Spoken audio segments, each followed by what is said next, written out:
Any idea, Judge, kung sino ang nasa likod na naganap na insidente?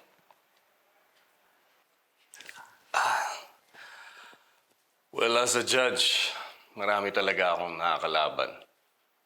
Mga nakakaaway. Siguro dahil na rin hindi ako pumapayag sa mga under-the-table deals para lang sa paggawad ng hatol ko. And I guess that's the price I have to pay for being a principled man. Pero sana, huwag na nilang idama yung mahal ko sa buhay. Mabait ang anak ko. Patulungin siya. I guess the only reason why she was abducted is because she's my daughter. Ano po ang susunod yung hakbang, Judge?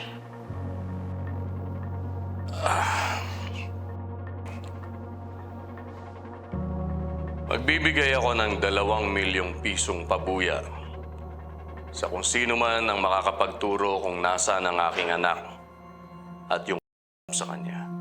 May mensahe po ba kayo para sa dumukot sa inyong anak?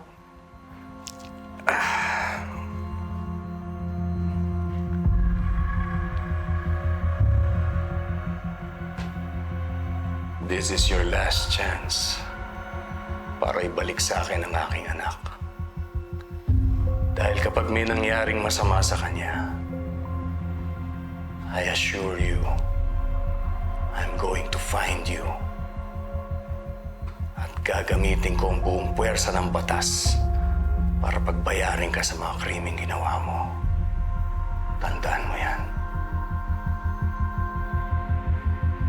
Salamat po, Judge.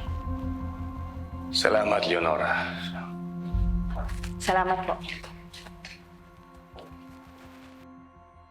Brando, Judge. alak. Ako.